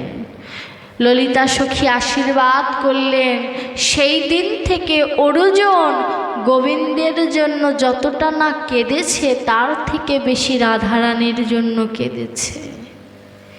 সেই দিন থেকে আমার অর্জুন মনের ভেতরে আকাঙ্ক্ষা সৃষ্টি হলো, এই বৃন্দাবনের ধূলিকণা কবে স্পর্শ করার সুযোগ হবে, আর আমার মতো পাপিষ্ঠ এই বৃন্দাবনে এসে ভক্তের চরণ ধুলি অঙ্গে মাখি না। যেদিন রামানন্দ রায় গৌরকে প্রথম দেখে, গৌর রামানন্দ রায়ের কাছে বাসনা করে ভাগবত শুনবে তার কাছ থেকে। দেখুন, আপনারা যেমন ভাগবত শ্রবণ করতে এসেছিলেন, ঠিক তেমন গৌর ভাগবত শুনতে গিয়েছিলেন রামানন্দ রায়ের কাছে। রামানন্দ রায়কে বলছে, আমি তো অজ্ঞ। দেখুন গৌর কি বলছে, আমি তো অজ্ঞ, তুমি তো বিজ্ঞ, তুমি আমাকে কৃপা করে একবার ওই ভাগবত কথা শোনাতে পারো। রামায়ণ ছিল, গীতা ছিল, মহাভারত ছিল, বেদ ছিল, চণ্ডী ছিল, এত গ্রন্থ থাকতে কেন ভাগবত শোনানোর কথা বললেন মহাপ্রভু? এ যেন বিশ্ব ব্রহ্মাণ্ডকে জানিয়ে দিচ্ছে, ভাগবতের প্রেম রস যদি কোনো ভক্তের ভেতরে না থাকে, সে যদি বেদ অধ্যয়ন করে বিজ্ঞ হয়, তবু সে কর্কশ পাপিষ্ঠ, কারণ তার ভেতরে প্রেম রস আসে নাই। প্রেম রস না আসলে সে ডুববে কেমন করে? ডোবার জন্য রসের প্রয়োজন, রসের মধ্যে ডোবার জন্য নিচে তাপের প্রয়োজন। ওই তাপটা হচ্ছে ভক্তি নামের তাপ, আর যে তাপ সৃষ্টি করবে সে হচ্ছে গুরুদেব। ওই গুরুদেবে যখন তাপ সৃষ্টি করবে তখন রসের সৃষ্টি হবে। আর ওই রসের মধ্যে যদি ভক্ত আর গোবিন্দ যদি একসাথে মিলতে পারে, তখনই সেখানে মহারাসের সৃষ্টি হয়, আর ওই মহারাসেই ভক্তের মুক্তি হয়। তাই বলছে রামানন্দ রায় বলছে, তুমি বলিহারি, তুমি নিজেকে অজ্ঞ বলছো, তুমি কিছু জানো না। রামানন্দ রায়ের ভিতরে তো পূর্ব চৈতন্য শক্তি আছে, কিন্তু হঠাৎ করে তার চৈতন্য প্রকাশ করা যায় না, কারণ চতুর না হলে চতুরের শিরোমণিকে কোনোদিন ধরা যায় না। যখন তিনি, আমাদের রস কয়টা? 5টি রস। 5টি রসের ধীরে ধীরে যখন বলতে থাকে রামানন্দ রায়, তা যখন সাধ্য সাধন তত্ত্বের কথা বলছে, তখন বলছে আগে কহোয়ার, মানে আগে বলো। যত শুনছে তত ভালো লাগছে, যেন নিজ কথা নিজে শোনা, এ যে কত মধুর। এ যেন মহাপ্রভুর কাছ থেকে বোধহয় এই গুণটা আমরা পেয়েছি। আমাদের কথা যদি কেউ আলোচনা করে আমার সামনে, ভালো লাগবে না? লাগবে কি না? এই যে আমার কথা যদি আমার সামনে কেউ প্রশংসা করে, আমার ভালো লাগবে না? মহাপ্রভুরও তেমন ভালো লাগছে। নিজ কথা যেন নিজ কত মধুর, ও যেন সুধারে। আবার বলছে সুধা নয় গো, এ যেন শ্বেত কমলের সুধারে। শ্বেত কমল মানে সাদা পদ্ম, সাদা পদ্মের সুধা মানে মধু। বলছে যে শুধু সুধা নয়, যেন শ্বেত কমলের ওই মধু, যে মধু যদি কেউ একবার চোখে দেয়, শ্বেত কমলের সুধা অর্থাৎ শ্বেত কমলের মধু যদি কোনো ছানি পড়ে না চোখে, ওই ছানির উপরে যদি শ্বেত কমলের মধু যদি কেউ দেয়, ওই ছানি কেটে যাবে, বিজ্ঞান বলে। বলছে যেন শ্বেত কমলের সুধা, এই সুধা যদি কেউ কারোর ভক্তি নয়নে যদি একবার লাগাতে পারে, এই মোহ মায়ার বন্ধনের ছানি তার কেটে যায়।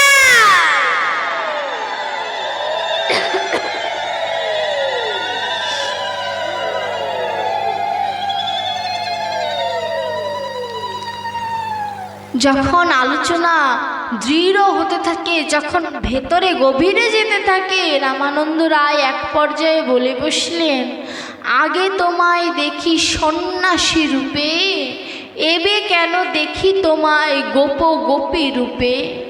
বলছে আগে তোমায় সন্ন্যাসী রূপে দেখেছি, এখনো তোমায় গোপ গোপী মানে গোবিন্দের মতো দেখছি কেন?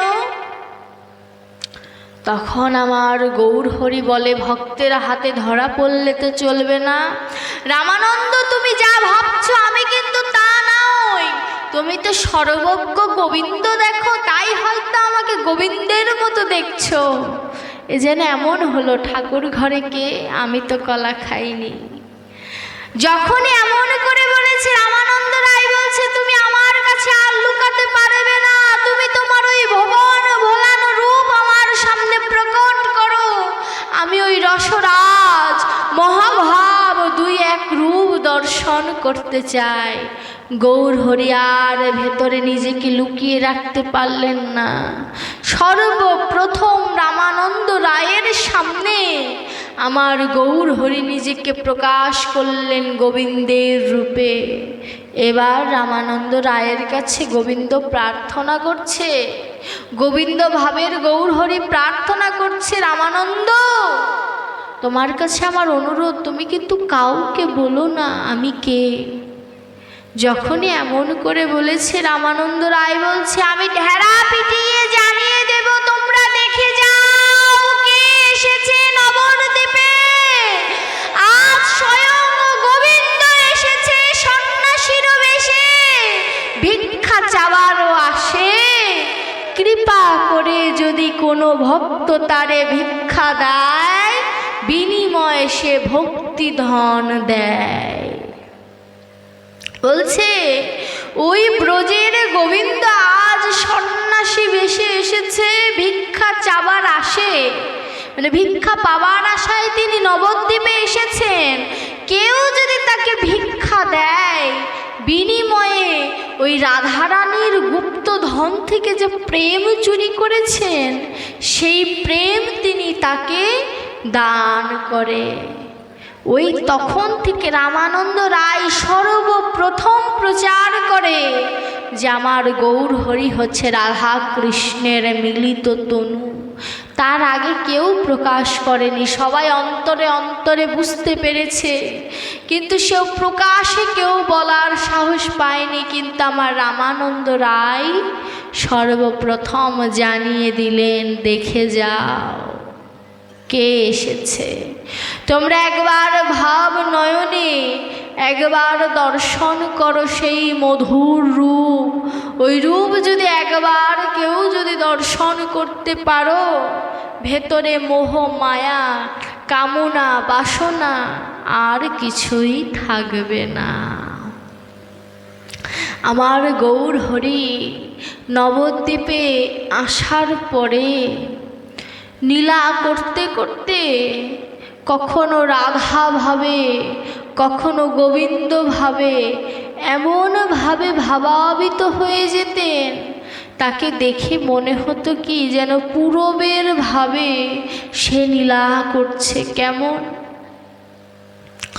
দুপুরবেলা ব্রজে যেমন তিনি তার নবলক্ষ ধেনু নিয়ে গোচারণে যেতেন, ঠিক তেমন করে ওই সময়টা যখন নবদ্বীপে হতো, নবদ্বীপেও তিনি আয় ধবলি আয় শ্যামলি বলে নয়ন জলে কেঁদে কেঁদে ডাকতেন।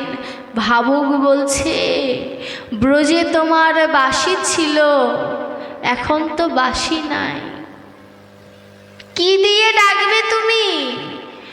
আমার গৌর হরি বলছে, ব্রজের বাঁশির প্রয়োজন নাই, আমি আমার কণ্ঠস্বরকে বাঁশি বানিয়ে নিয়ে এসেছি। আমার এই কণ্ঠর স্বর ভক্তের কর্ণে যদি একবার পৌঁছে যায়, মায়া তাকে কোনোদিন বেঁধে রাখতে পারবে না। সত্যিই তো গৌরের কণ্ঠের ধ্বনি আপনাদের মতো ভক্তের কর্ণে গিয়েছে বলে আজ হয়তো আপনারা এখানে উপস্থিত হতে পেরেছেন। অনেক ভক্ত, যে আমার সামনে দুটো ভক্ত বসে আছে, বলছে না আসলে হয় না, এই যে এরাই বলছে না আসলে হয় না। আমি বললাম গোবিন্দ ভরসা, চলে আসেন, গোবিন্দই নিয়ে চলে এসেছে। এমন অনেকে আছে যারা মনে মনে ভেবেছে আজকে যাব না, কিন্তু তাদেরকে আমি না, ভাগবত তাদের চুলের মুঠি ধরে নিয়ে এসেছে। কেন যাবি না মানে? সংসারকে তো কত সময় দিয়েছিস, আজ অন্তত 2 ঘন্টা আমার ভাগবতকে সময় দে। এই ভাগবত ভবের পানিতে দাঁড়িয়ে থাকবে পার করার জন্য। একবার ভাগবতকে সময় দে।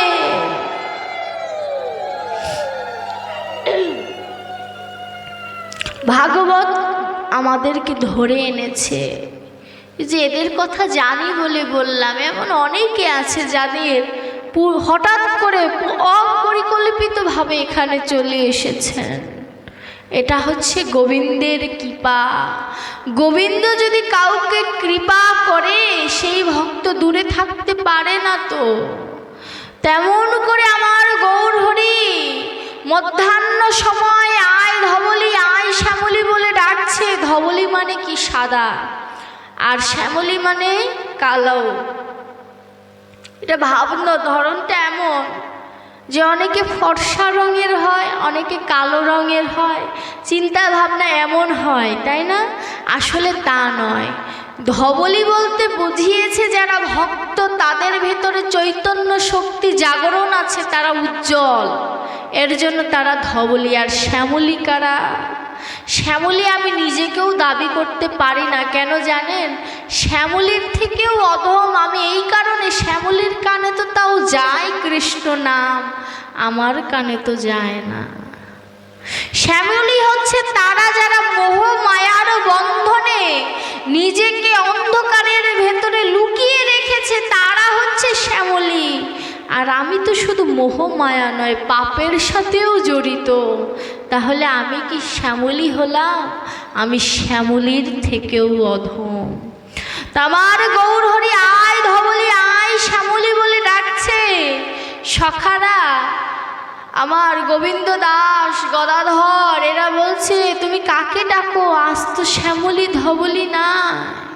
বলছে যারা শ্যামলী ধবলি নয় তারপরেও শুনবে আর ভাববে গৌর ডেকেছে যেতে হবে, তারাই আসবে। শুনল কারা? শিশু পড়ছে। এমন সময় গৌরের কণ্ঠধ্বনি পেয়ে তারা বইপত্র গুছিয়ে মাকে প্রণাম করে বলছে বৃন্দাবনের পথে ধাপিত হলাম। মা জিজ্ঞাসা করলো নবদ্বীপে থেকে বৃন্দাবন পাবি কোথায়? ভক্ত ওই শিশু জানিয়ে দিল, মা তুমি জানো না বৃন্দাবন কোথায়? ওই শিশু বলছে যেথায় হয় ভাগবত পাঠ, যেথায় হয় হরিকথা আলাপন, যেথায় হয় ভক্তের আগমন, সেটাই তো নববৃন্দাবন। ওই বাহির বৃন্দাবনের যাওয়ার প্রয়োজন নাই, এটাই তার কাছে নববৃন্দাবন। শিশু মাকে প্রণাম করে গৌরের কাছে ধাপিত হলেন। এক শিশু খেলছিলেন অন্য শিশুর সাথে। সেই শিশু বলছে আজ খেলা ভালো লাগে না রে, গৌর ডেকেছে যেতে হবে। সবাই গৌরের কাছে আসলেন। শুনল না কারা? আমার মতো অধম, আমার মতো পাপিষ্ঠ ব্যভিচারী। ভগবানের কাছে সবার ক্ষমা আছে, একজনের ক্ষমা নাই। সে কে জানে? জ্ঞান পাপী। যার জ্ঞান আছে তারপরেও পাপ করে। আমি হচ্ছে সেই জ্ঞান পাপী। আমি ভাগবত বুঝি, আমি গীতা বুঝি, আমি ভক্ত সঙ্গ করার মাহাত্ম্য বুঝি, আমি কৃষ্ণ নামের মহিমা বুঝি, তারপরেও করি না। এটা হচ্ছে জ্ঞান পাপী। এই পাপীর কোনো ক্ষমা নাই। তো ভগবান তাদেরকেও আজ ডাকছে, আয় তোরাও আয়, একবার কানটা পেতে দে, একবার শোনার মতো কান পেতে দে, দেখবি শুনবি। কেমন? আপনাদের এদিকে সরস্বতী পূজা, দুর্গা পূজা হয় তো? হয় না? ঠাকুর মশাই একটি যজ্ঞ কুণ্ড বানায় না? বানায় তো, হোম যজ্ঞ করার জন্য। কি দেয় ওখানে? ঘি দেয়, আম পাতা দেয়, দেয় না? একটা করে ঘি, একটা আম পাতার সাথে ঘি একটু ছুঁয়ে মন্ত্র জপ করে তারপরে অগ্নিকুণ্ডের মধ্যে দেয়, তাই না? আম পাতাটা পুড়ে যায়। বেল পাতাও দেয়, আম পাতাও দেয়, বেল পাতাও দেয়। এখন ধরুন ওই সময় যদি একটি গাছের থেকে পাতা ওই হোমযজ্ঞে পড়ে, ওই হোমযজ্ঞের আগুন কি ওই গাছের পাতাকে কি পোড়াবে না? আগুনের ধর্ম কি? পোড়ানো। তাতে ঘি দিয়ে যদি যজ্ঞে দেই তাহলেও সেটা পুড়বে, যদি ঘি দিয়ে না দিই তবু পুড়বে। কিন্তু পার্থক্য কোথায় জানেন? ঘি দিয়ে যদি পাতাটা দেয় সেটা কিন্তু একটু বেশিক্ষণ ধরে পড়ে, আগুনটা দাউ দাউ করে ওঠে। কিন্তু গাছের থেকে যদি পাতা পড়ে সেটা কিন্তু তাড়াতাড়ি পুড়ে ছাই হয়ে যায়। তাই যে মূল বিষয়টা হচ্ছে ওই যজ্ঞকুণ্ডটা হচ্ছে ভক্তি যজ্ঞকুণ্ড, আর ওই ঘিটা হচ্ছে ভক্তি। ভক্তির সাথে নিজের দেহটাকে মিশ্রণ করে যদি আপনি ওই যজ্ঞে দেন, তাহলেও কৃষ্ণ অনলে আপনি পুড়ে যাবেন। আর যে না জেনে ভক্তিটাকে যোগ না করেও যদি কেউ ওই ভক্তি কুণ্ডের মধ্যে যদি ঝাঁপ দেয়, সেও পুড়ে যাবে। শাস্ত্র বলছে তুমি একবার যজ্ঞকুণ্ডে পড়েই দেখো না, একবার যদি ওই যজ্ঞকুণ্ডে পড়ে যাও, ভগবান তার ভক্তি সোহাগা দিয়ে তোমাকে পুড়িয়ে দেবে। তোমার ওই ভক্তির প্রয়োজন নাই, আগে ভালোবেসে পড়ে তো যাও। কোথায় পড়বে? ভক্তি কুণ্ডে পড়বে। ওই ভক্তি কুণ্ডটা কোথায়? বারবার ঘুরে ফিরে বলছে একমাত্র ভক্তের চরণ হচ্ছে ওই ভক্তি কুণ্ড, যেখানে ভক্ত যদি একবার আশ্রয় নেয়, পাপী তাপিও যদি আশ্রয় নেয়, ভগবান তাকে ফেলে দিলেও ভক্ত কোনোদিন তাকে ফেলে না। বারবার যতদিন ঘুরে যাচ্ছে ভাগবত বারে বারে ভক্তের চরণ দেখিয়ে দিচ্ছে, একবারও কিন্তু গোবিন্দের চরণ বলছে না। বলছে গোবিন্দকে পাওয়ার মাধ্যমই হচ্ছে ভক্তের চরণ। আশ্রয় তত্ত্ব গ্রহণ না করলে কোনোদিন বিষয় তত্ত্বের কাছে যাওয়া যায় না। আশ্রয় তত্ত্বটা হচ্ছে, যদি গুরু আর শিষ্যের তুলনা করি, আশ্রয় তত্ত্ব হচ্ছে গুরুদেব, বিষয় তত্ত্ব হচ্ছে গোবিন্দ। রাধা কৃষ্ণের মধ্যে যদি তুলনা করি, আশ্রয় তত্ত্ব রাধারানী, বিষয় তত্ত্ব আমার গোবিন্দ। মা ছেলের মধ্যে যদি তুলনা করি, আশ্রয় তত্ত্ব হচ্ছে মা, বিষয় তত্ত্ব হচ্ছে সন্তান। জল আর নদীর সাথে যদি তুলনা করি, আশ্রয় তত্ত্ব হচ্ছে নদী, জল হচ্ছে বিষয় তত্ত্ব। ভক্তি আর প্রেমের সাথে যদি তুলনা করি, প্রেম হচ্ছে আশ্রয় তত্ত্ব, ভক্তি হচ্ছে বিষয় তত্ত্ব। দেখেছেন এই যে আশ্রয় তত্ত্ব, আপনি যদি জল পেতে চান নদীর কাছে যেতে হবে, সন্তানের খবর জানতে চাইলে মায়ের কাছে যেতে হবে, ভক্তি যদি পেতে চান তাহলে প্রেমের কাছে যেতে হবে। দেখুন প্রত্যেকটাই আশ্রয়ের প্রয়োজন। দেখবেন পাখি সারাদিন আকাশে ঘোরাফেরা করলেও শেষ ঠিকানা কিন্তু পাখির ঘর, ওই ঘরটা কিন্তু পাখির আশ্রয়। তো ভগবান বলছে তুমি সারাদিন রাত মায়ার আকাশে ঘোরো, আর ফেরো দিন শেষে একবার গোবিন্দের চরণে যদি একবার বলো হে গোবিন্দ তোমার হলাম। তুমি মায়ার আকাশে ঘোরো, তাতে দুঃখ নাই, একবার তুমি আত্মনিবেদন করো। এই আত্মনিবেদন করতে করতে একদিন সত্যিকার অর্থে তোমার আত্মনিবেদন হয়ে যাবে। এই যে বৃন্দাবনটা কে সাজিয়েছে? আমাদের নামযজ্ঞের আদি পিতাকে, আমাদের গৌর হরি মহাপ্রভু হচ্ছে নামযজ্ঞের আদি পিতা। আর বাংলাদেশে নামযজ্ঞের প্রথম আদি পিতাকে নরোত্তম দাস ঠাকুর। খিতুড়িধাম রাজশাহী আমরা চিনি তো সবাই, তাই না? তিনি হচ্ছে বাংলাদেশে কীর্তন প্রচার করেছেন তিনি। আর নবদ্বীপ মানে ভারত এক কথায়, ওইখান থেকে সমগ্র পৃথিবীর প্রধান আদি পিতা হচ্ছে আমার মহাপ্রভু। মহাপ্রভু বলছে এই আসরটা এমন একটি আসর, এই আসরে কোনো ভেদাভেদ চলবে না। ব্রাহ্মণ ক্ষত্রিয় বৈশ্য শূদ্র এই ভেদাভেদ চলবে না। ব্রাহ্মণ ক্ষত্রিয় বৈশ্য শূদ্র আমার ভেতরে আছে, আপনার ভেতরে আছে, সবার ভেতরে আছে। কে ব্রাহ্মণ, কে ব্রাহ্মণ? বলছে শাস্ত্র বলছে ব্রাহ্মণ কে জানো? যার ভিতরে ব্রহ্মত্ব জ্ঞান আছে তিনি হচ্ছে ব্রাহ্মণ।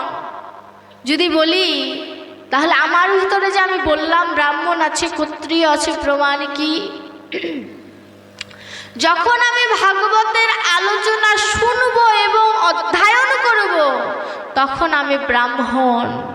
যখন আমি আমার ষড়রিপুর সাথে যুদ্ধ করব তখন আমি ক্ষত্রিয়। ক্ষত্রিয়র কাজ কি? যুদ্ধ করা। যখন আমি গোবিন্দের সাথে প্রেম বেচা কিনা করব তখন আমি বৈশ্য। আর যখন আমি ভক্তের সেবা করব তখন আমি শূদ্র। তাহলে আমার ভেতরে এই 4টি বর্ণ বিদ্যমান।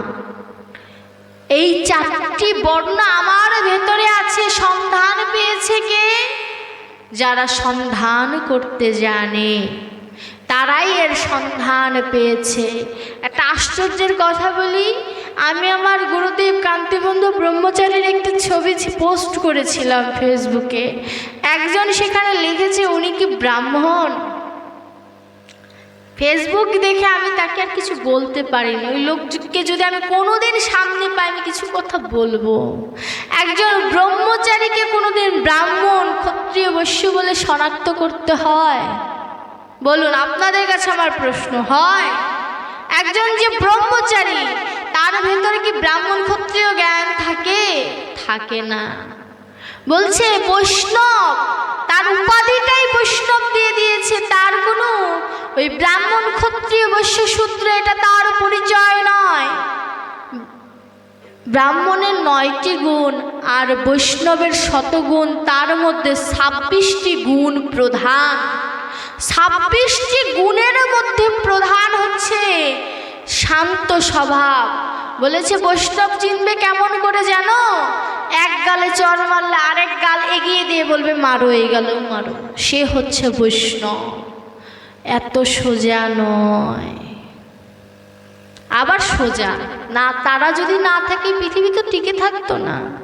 ভাগবত বলছে কোটি জ্ঞানী মধ্যে একজন মুক্ত, কোটি মুক্ত মাঝে একজন শ্রেষ্ঠ, কোটি শ্রেষ্ঠ মাঝে একজন ভক্ত, কোটি ভক্ত মাঝে একজন বৈষ্ণব।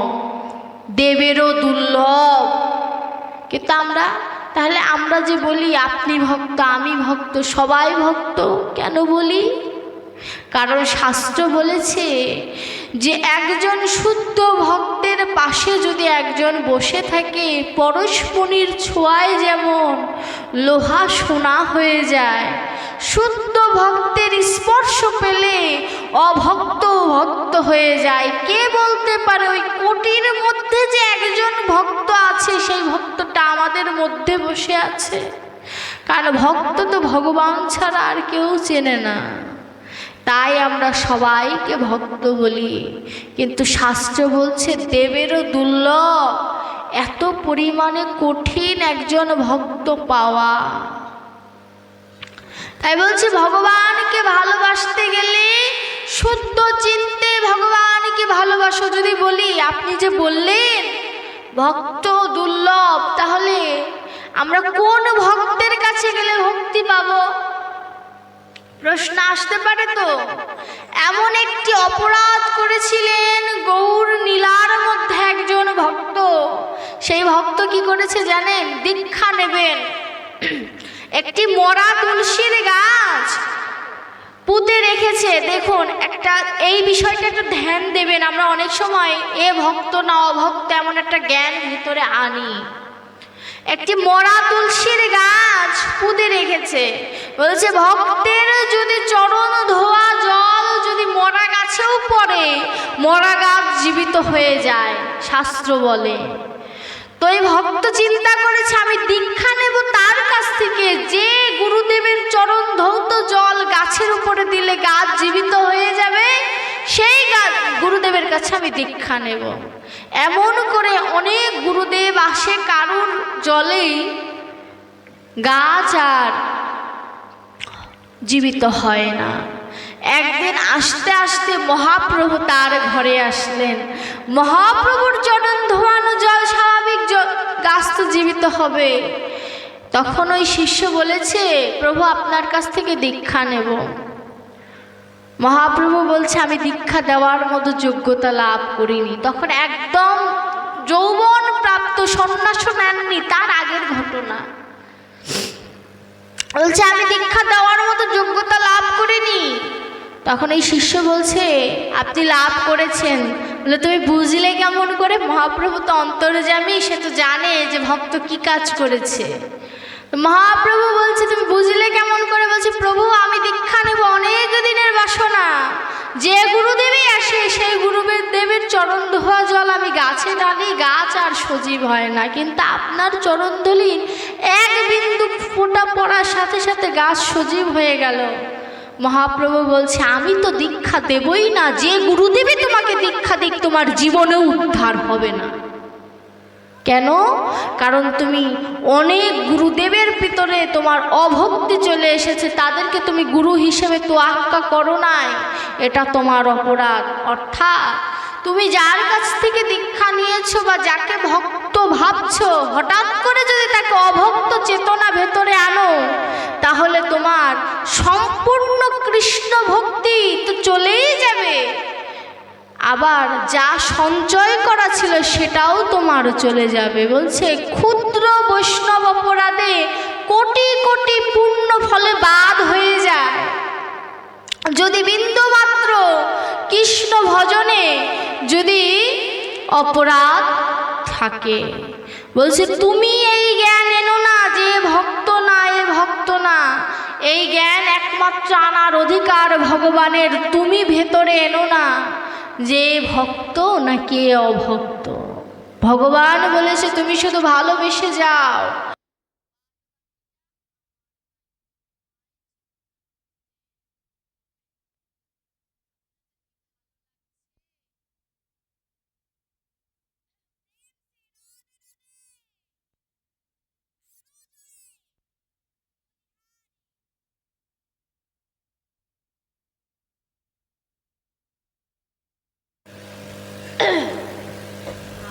কয়টা বাজে? 10:19। আমি কয়টার সময় বিশ্রামে দিয়ে দিব আমায় যদি একটু বলতেন, তাহলে আমার আলোচনা করতে সুবিধা হতো। হ্যাঁ আচ্ছা ঠিক আছে। এখানে আগামীকালকেই তো নীলা কীর্তন, তাই না? আচ্ছা ঠিক আছে। এই যে আজ আমাদের এই ভক্ত সঙ্গটা হয়েছে, এই যে আজ বৃন্দাবনটা সেজেছে না, এই বৃন্দাবনের সাথে আমাদের মানব জীবনের একটা মিল আছে। কেমন? একটি শিশু যখন পৃথিবীতে আসে, আগেকার বাবা মায়েরা সংকল্প করতেন সন্তান নেবার জন্য ভগবানের কাছে। ঠিক তেমন এই বৃন্দাবনটা সাজানোর আগেও কমিটির যারা ভক্তবৃন্দ আছে তারা সংকল্প করেন যে সামনের বছর অমুক তারিখে এই বৃন্দাবনটা সাজাবো। এই যে দেখতে দেখতে গোনা দিন ফুরিয়ে যে বৃন্দাবন সাজানোর সময় হয়ে যায়, ঠিক তেমন একটি শিশু যখন মাতৃগর্ভে আসে, ওই মায়ের গর্ভের সময়টা শেষ হয়ে সেও এই পৃথিবীতে আসেন। এই বৃন্দাবন দেখবেন 2-3 দিন যাই থাকুক না কেন নিমিষে কেটে যায়, তাই না? কিন্তু আসতে কিন্তু সময় লাগে 1টা বছর, কিন্তু শেষ হতে কিন্তু সময় লাগে না।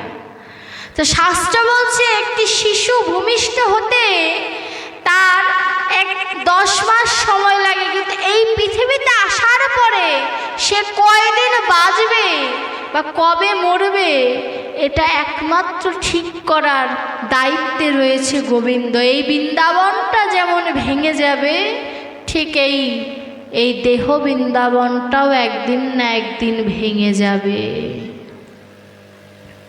পার্থক্য শুধু এই বৃন্দাবনটা ভেঙে যাওয়ার আগে আমরা বুঝবো যে এই বৃন্দাবনটা ভেঙে যাবে, কিন্তু আমার এই দেহ বৃন্দাবনটা যেদিন ভেঙে যাবে এর আগাম বার্তা পাওয়া যায় না। অনেক সময় এমন হয় মরে যাবে সেই লোকও বেঁচে ফিরে আসে না, কারণ কেউ বলতে পারে না কখন তার আয়ুবেলা ডুবে যায়।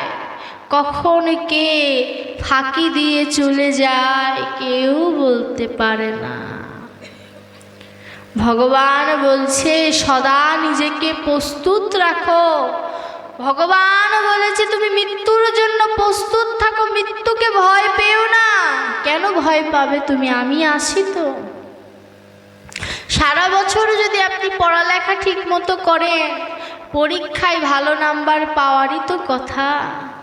সারা জীবন যদি আপনি গোবিন্দের বিন্দু মাত্র সংকোচ প্রকাশ না করে যদি গোবিন্দের চরণে আত্মনিবেদন করে থাকেন, পরীক্ষিতের মতো আপনারও বলার কথা মৃত্যুকে ভয় করি না, একমাত্র গোবিন্দের চরণ পাবার আশায় যেন আমার দেহটা তার চরণে সমর্পণ হয়ে যায়।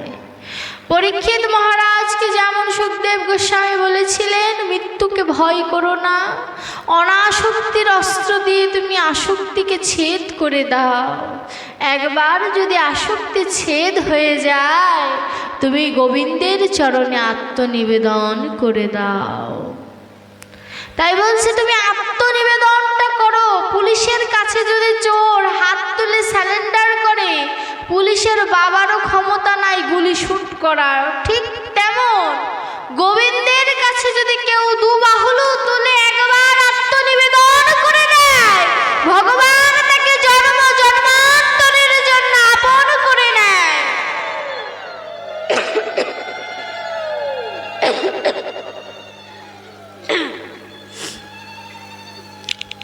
এর জন্য গোবিন্দ বলেছে তুমি আমার কাছে আত্মনিবেদন করো।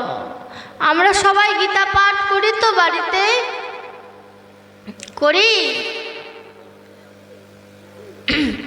করি আমি একটা হাত তুলি তো, কয়জন গীতা পাঠ করি? একটু বড় করে দুই হাত তুলে যারা পড়েন, পাপ হবে কিন্তু। এইভাবে তোলো, এইভাবে, তাহলে আমি হাতগুলো একটু গুনতে পারবো। 20টার বেশি হবে না, মানুষ তো 200-300 কম না। ঘরের পূজা আমরা সাধারণত মায়েরাই দেই, তাই না? বেশি বাবারা দেয় না, কারণ বাবাদের দরকার হয় না পূজা দেওয়ার। ভগবানের সাথে সম্পর্ক করে কি করব? ব্যবসার সাথে সম্পর্ক করলে টাকা আসবে, কথা সত্য কি না? গীতা পাঠ করতে হবে আমাদের সবাইকে। গীতায় কতগুলো শ্লোক আছে আমাদের? না, কম আছে, 700 শিওর? আচ্ছা, তার মানে ঠিক আছে, এই দিক দিয়ে ঠিক আছে, না হলে কেস করে দিতাম সবার নামে। আছে, অনেকে আছে, মাদারীপুরের অনেকে আছে যে এই বান্দারা সাক্ষী বলতে পারে না, 700 শ্লোক আছে। এই যে আমাদের গীতা ভগবান যুদ্ধক্ষেত্রে অর্জুনকে দিয়েছেন, এমনি এমনি তো দেয়নি। এই জীবনটাও একটা যুদ্ধক্ষেত্রের মতো। এই যুদ্ধক্ষেত্রে যদি কেউ জয়লাভ করতে চায়, কেউ যদি এই জীবন যুদ্ধক্ষেত্র থেকে বৃন্দাবনে যদি কেউ প্রবেশ করতে চায়, সর্বপ্রথম থেকে ভাগবত নয়, সর্বপ্রথম থেকে গীতার আশ্রয়ে আসতে হবে। এই যে কিছুক্ষণ আগে আশ্রয় তত্ত্ব বিষয় তত্ত্ব বললাম না, এখানে যদি বলি তাহলে গীতা হচ্ছে আশ্রয় তত্ত্ব আর বিষয় তত্ত্ব হচ্ছে আমার ভাগবত। গীতার আদর্শে নিজের জীবনটাকে যদি উজ্জীবিত করতে না পারি, গোবিন্দের কৃপা হবে না। নিজেকে মনে করতে হবে আমি পরীক্ষিত, আমি অর্জুন। ভগবান শুধু অর্জুনকে বলেছে, ভগবান অর্জুনকে বলে না, আমাদের সকলকে অর্জুনের পক্ষ থেকে প্রশ্ন করেছে অর্জুন, সকলকে ভগবান উত্তর দিয়েছে অর্জুন ভাবা ভেবে।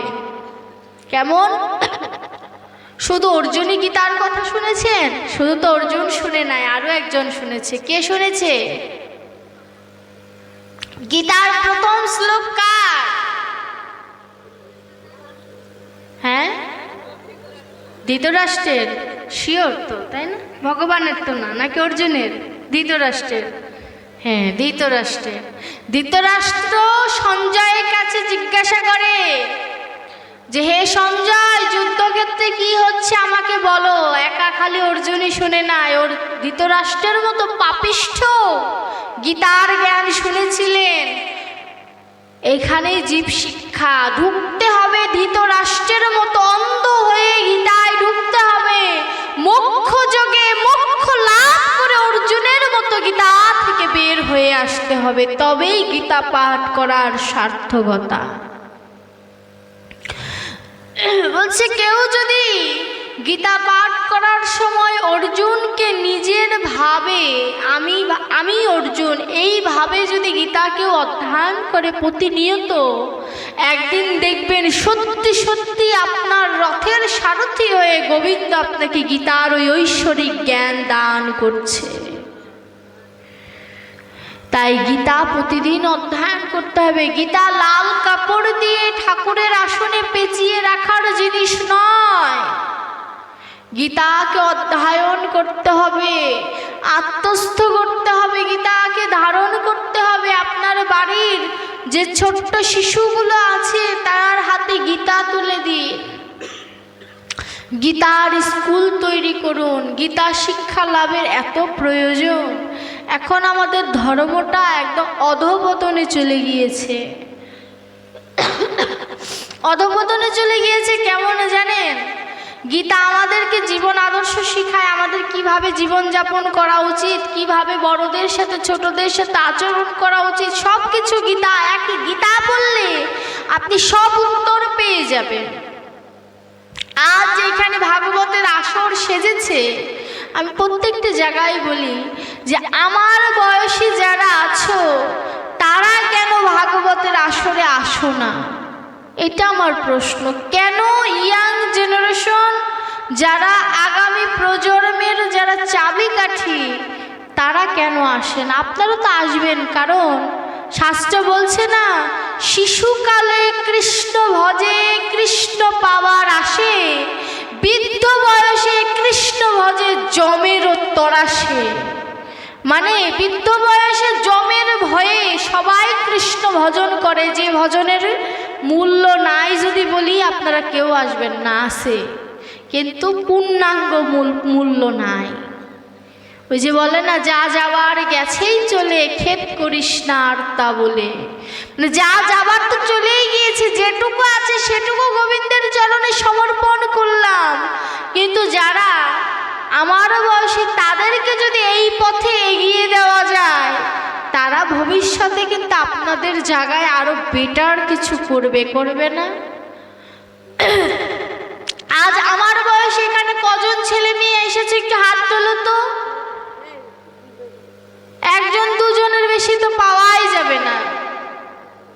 এই যে আমার সামনে একজন দিদি ভাই বসে আছে, তাছাড়া আপনাদের প্রত্যেকের ঘরে বউ আছে, ছেলের বউ আছে, তারপরে মেয়ে আছে, ছেলে আছে। আপনারা প্রণামী দেন। শোনেন, আমি একটা কথা বলি, প্রণামী দেন কিন্তু কেউ কথা বলবেন না, একদম সাইলেন্ট মুডে আমার কথাগুলো শুনবেন।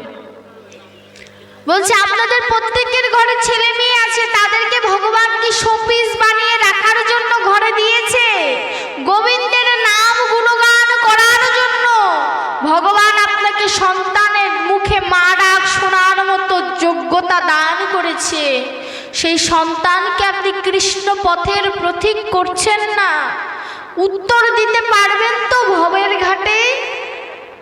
উত্তর দিতে পারবেন না। কেন জানেন? ভগবানকে ভালোবাসার জন্য ভগবান আপনার পরিবার সজ্জন দিয়েছে।